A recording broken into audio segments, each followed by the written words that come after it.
Now may we first call upon Dr. Anthony Neoh, IPCC Chairman, to deliver the welcoming remarks. Dr. Neoh, please.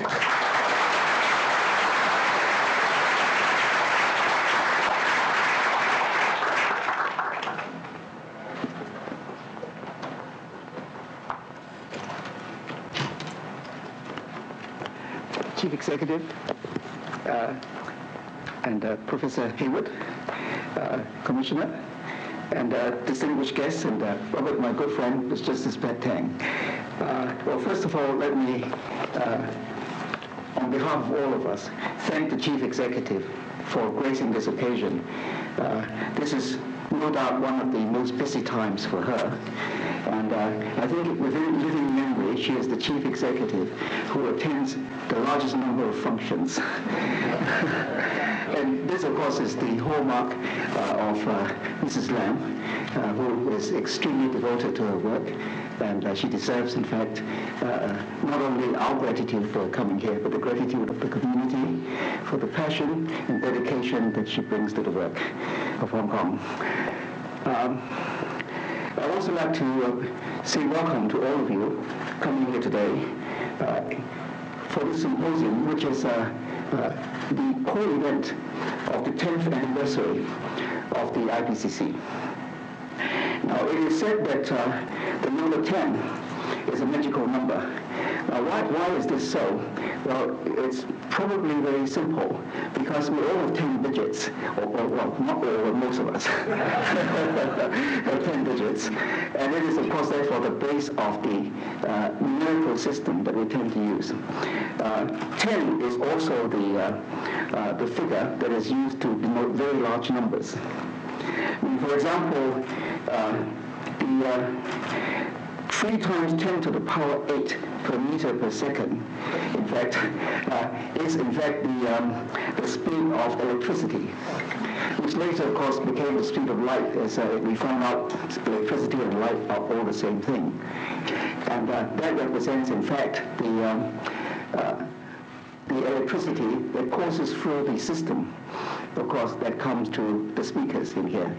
Now, from the speakers to you, we also have the speed of sound, which is actually 3.43 times 10 to the power 2, in fact, per meter per second. Now, our country, in fact, is going to have its 70th anniversary this year. So it is 7 times 10 to the power 1. Now, all of these figures, in fact, have fascinating stories behind them. Speed of light, the speed of sound, and of course the history of our country. They all have, in fact, fascinating histories, not for today. And the history, of course, goes not just backwards, but actually forward. Now, the IPCC can only claim to have 1 times to the 10 to the power 1, which is 10 years. But nonetheless, we also have, in fact, a fascinating history. And of course, that history would extend from the last 10 years to the future. And that future, in fact, is expressed in terms of the work that we have achieved in the past 10 years. Now, every year since the beginning of the first year, and that's when Mr. Justice Tang handed over to Mr. Jet Siu Tong, in fact, who was our first chairman of the statutory body, in fact. And then Jet Siu Tong handed over to Eric Kwok, and then Eric Kwok last year handed over to me. Now, over these past 10 years, in fact, every year is an accumulation of experience that we bring forward to the next year. And within these last 10 years, in fact, you'll be pleased to hear that the IPCC handled close to 25,000 reportable complaints against the police. Now, these complaints, of course, were first dealt with by the Police Complaints Office, or known to us as CAPO. Well, we never received these complaints, of course, without question. And therefore, of the 25,000 complaints that have been dealt with by the IPCC, there were at least 12,000 queries. So at least half of these have had queries. And in fact, let me tell you that the queries have actually increased in recent years. In fact, it started 3-4 years ago, and it has actually increased over time. Now, why is that so?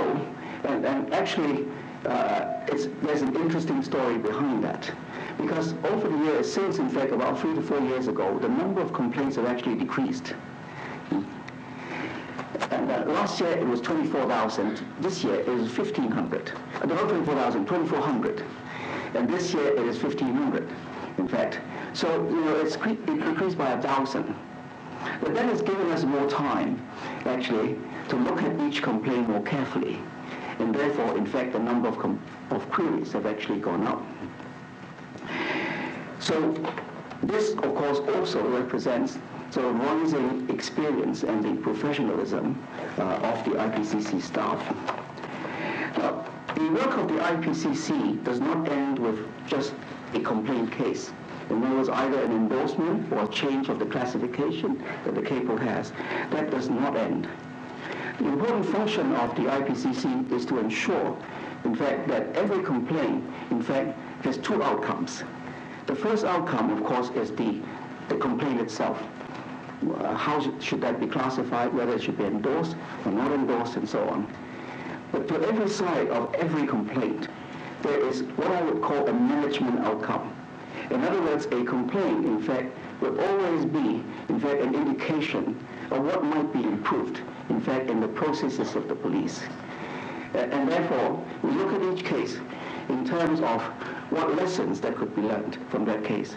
And for these lessons, in fact, how we can improve, in fact, the processes of the police so that in future there will be less complaints. And because of this, we see actually the police force over the last 10 years has actually improved a great deal. You can see that the crime rate has actually decreased.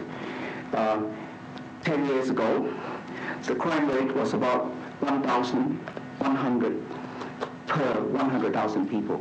Today, the crime rate is actually 728.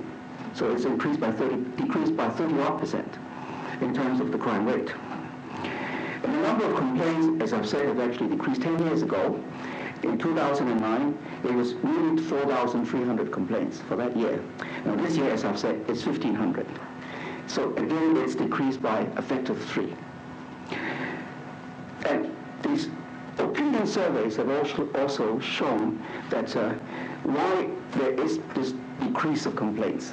Now, you could actually interpret the decrease in complaints in 2 ways. One is that people are dissatisfied, they don't trust the system, so therefore, they don't bother to complain. So there's one possibility. The other is that really the system is improved, and therefore they don't need to complain. Now, in this case, the public opinion survey of the past 10 years is done by Dr. Zhong, who was here today, who will be speaking to us, and this is the Hong Kong University Public Opinion Survey Center. And that has actually seen a continuing improvement of people's trust and confidence of the police force, and of course of the complaint system itself. And we just had a report from Dr. Zhong yesterday, day before yesterday, and that has also been an improvement, in fact, from previous years. So that, again, that also actually is correlated to a certain extent with people's trust of the government as well, in fact. Because people trust the government a bit more, and therefore they trust the police a bit more, they trust us a bit more.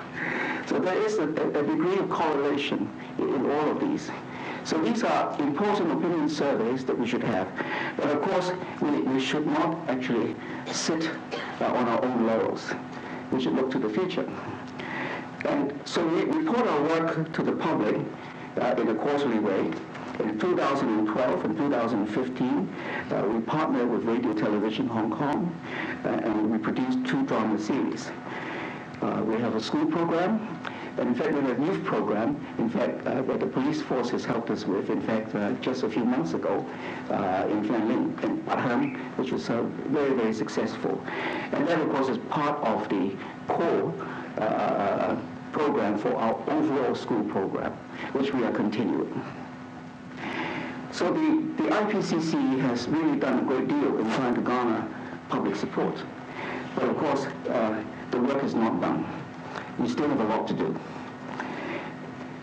The past decade, of course, has not seen us through too easily. We've had to face many challenges, as our community has to face many challenges. I think we all have experienced this. We see the social political developments, the advancement of information technology, the common use of social media, and of course the ubiquitous use of smartphones. In fact, I see somebody's taking the picture of us right now. So because of this technology, of course, policing changes, and the expectations of the public changes to us. And this, of course, is something that we must face for the future. The other thing that many people have commented over the years is that although the IPCC is an independent body, some feel that we may not be as effective as we should be because we don't have statutory powers, in fact, to investigate. Now, we have really sort of tried to understand this, and we feel not at this stage the necessity for additional statutory powers. I think we have sufficient powers, in fact, to make recommendations to police. And in fact, last year we've made 23 recommendations. The police have been extremely receptive to these recommendations, and we're seeing them being implemented. And the previous year, with 26, in fact, again, we're seeing them implemented, and we're keeping them, in fact, all under review. The other thing, of course, is that both the police force and us have aligned interests in this joint enterprise. Because the police, of course, serves the community, so do we. Now, the Commissioner has, in the last year, put forward 3 strategic directions. The first strategic direction is, of course, the embracing of technology. All of us do that. The second direction, and the most important one, I think, is that the police polices with the community. It is with the community that we all serve, and with the community that we should work together. That is the second strategic direction of the Commissioner. The third strategic direction is to prepare the workforce to meet the challenges of the future. We all know this, which is why our objectives and our interests completely align in these 3 strategic directions. And we look forward, in fact, to working with the police force. We will start this forum today with a discussion among the former chairman of the IPCC and the present chairman as well, together with our friend from Macau and Dr. Alves, who is here today. And then we have many people from many jurisdictions today to share their views. And I'd like to just take this opportunity to thank all of you, all the speakers for coming, many of them from many places, Canada, the United Kingdom, Sydney, New Zealand, and so on. And of course Macau, and of course many of the Hong Kong speakers. So I'd like to take this opportunity to thank all of them. But before I leave, not only would I thank the Chief Executive again for gracing the occasion, I would also like to pay tribute to our members, our staff, and also our observers. We should never forget the observers of the IPCC, because they are the people who actually attend many of the interviews that the CAPO does. And they spend hours on each interview. Sometimes not in air-conditioned comfort. They have to go out to the new territories, as far away as Sarawak, for example, to actually sort of witness these statements. So they are our heroes. And I would like to take this final opportunity to thank them. Well, thank you very much indeed.